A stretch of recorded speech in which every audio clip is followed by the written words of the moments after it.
diperintahkan Allah, kalau kita lakukan pasti berdampak baik bagi kita. Maka kalau kita punya prinsip seperti itu, jauhilah sesuatu yang dilarang dan segera kerjakanlah sesuatu yang diperintahkan. Nah, bulan Muharram itu juga begitu. Jadi kata Muharram itu artinya mulia. Dilarang di bulan itu menurut tradisi masyarakat Arab untuk saling membunuh, untuk berperang, dan itu dilanjutkan di dalam Islam. Ya, Allah juga memerintahkan supaya tidak melakukan peperangan di bulan itu. Tetapi kata Allah, kalau dari kaum kafirin, musyrikin kok melakukan aniaya, zalim kepada umat muslim di waktu itu, maka boleh kita itu mengangkat senjata untuk berperang. Jadi berperangnya kita dan terpaksa kita membunuh mereka karena memang mereka yang mengawali, bukan kita. Nah, itulah bulan Muharram di masyarakat Arab, dan ini juga dijadikan pegangan bagi kaum muslimin setelahnya. Nah, itu kata Muharram. Kemudian kata Safar adalah berarti kosong, karena masuk di bulan Safar ini biasanya kemudian masyarakat Arab itu suka keluar dari rumah mereka, entah mencari air untuk bekal dibawa ke rumah, atau mereka bisa jadi mencari sesuatu yang bisa dijadikan bekal di rumah, sehingga keluarnya mereka ini menjadikan rumah mereka kosong. Nah, suasana seperti itu umum terjadi di masyarakat Arab. Jadi kalau ada orang bertamu di bulan Safar itu, dia tidak akan menemukan siapa-siapa di rumah, atau paling tidak si suami atau kepala keluarga yang ada di rumah tidak ada di rumah itu. Nah, maka dinamakanlah bulan itu sebagai bulan Safar. Kemudian ada bulan Rabiul Awal. Rabiul Awal itu adalah Rabiul itu artinya semi. Jadi mulai berseminya bunga, Rabiul Awal. Kemudian masuk ke Rabiul Tsani atau Rabiul Akhir. Ini adalah lanjutan dari musim semi itu sampai 2 bulan berturut-turut. Kemudian bulan Jumadil Ula atau Jumadil Awal. Kata Jumat itu artinya membeku, sehingga Jumadil Awal ini merupakan bulan masuknya musim dingin, ya, di Jazirah Arab. Jadi kalau kita mungkin terasa kalau membayangkan musim dingin, ya kira-kira kayak di bulan Agustus sekarang ini, ya, tapi nggak terlalu dingin. Ya dingin, tapi ya belum dingin loh. Saya cuma kadang-kadang lihat di TV, orang ini sudah pakai baju dalamnya, apa namanya Pak? Mantel. Sudah pakai kaos dalam, lalu dia pakai baju, lalu tambah lagi apa itu yang baju tambah lengan itu, kemudian ditambah dasi, jas, lalu kamu masih pakai jaket. Nggak sungguh ya, itu kita di Indonesia. Tapi kalau kita berada di negara mereka, memang betul ibu-ibu, bapak-bapak yang haji pas jatuh musim dingin kan luar biasa tuh, bisa merasakan itu. Saya dapat kesempatan, kebetulan Mu'alimin ada program pertukaran pelajar Mu'alimin dengan pelajar Turki. Kita ke Turki, saya nggak bayar rumah karena dampingi anak-anak. Terus di Turki memang masuk musim dingin, bukan musim salju, belum. Jadi sudah masuk musim dingin. Memang iya, pakai 3 lapis itu nggak terasa. Kalau kita ini pakai baju padu, memang harus double itu. Itu luar biasa dinginnya, ya. Nah ini baru masuk musim dingin. Ini namanya Jumadil Awal dan Rajab, istilah Rajab itu diambil dari kata Rajaba, artinya mengagungkan atau menghormati. Kemudian di bulan ini bagi umat Islam memperbanyak istighfar itu sangat dianjurkan.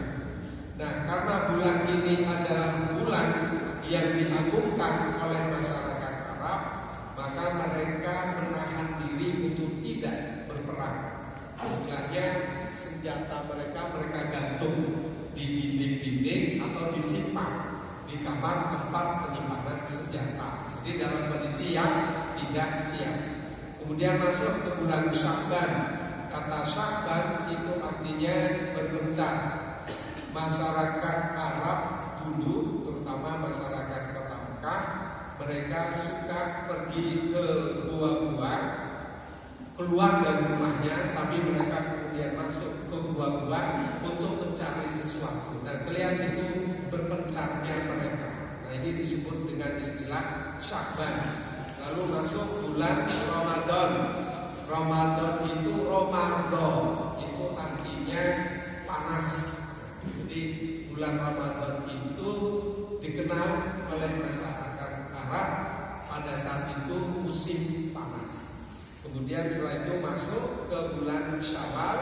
Syawal itu diambil dari kata syara, artinya adalah mengangkat atau meninggalkan. Berarti di sini unta betina sedang mengalami kekurangan air susu. Maka kemudian masyarakat Arab meninggalkan untanya untuk mencari sesuatu supaya dikonsumsi oleh untanya dalam rangka memperbanyak air susunya. Kemudian ada Dzulqa'dah. Dzulqa'dah itu itu artinya memiliki, qa'ada itu artinya duduk atau istirahat. Jadi masyarakat Arab setelah mereka bepergian, ada masa mereka lebih banyak di rumah. Di rumah ya duduk istirahat karena sudah mengumpulkan sesuatu di rumah dan dirasa cukup. Maka itu kemudian mereka di rumah kayak kita lah, sudah bekerja di luar kota, cuti, nah terus pulang ke rumah. Itu dikenal dengan istilah Dzulqa'dah. Jadi banyak masyarakat Arab berada di rumah, mereka beristirahat. Nah, kemudian yang terakhir adalah Dzulhijjah. Dzul memiliki hajjah, haji. Jadi bulan ini dikenal dengan masa masyarakat Arab untuk melakukan ibadah haji. Jadi ibadah haji itu sudah ada sebelum Rasulullah. Dimulai dari masa Nabi Ibrahim. Nah, tradisi dari Nabi Ibrahim ini terus dilanjutkan oleh masyarakat Arab.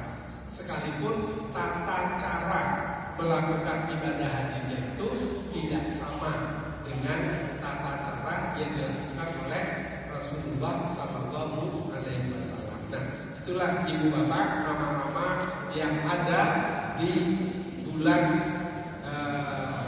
Hijriah.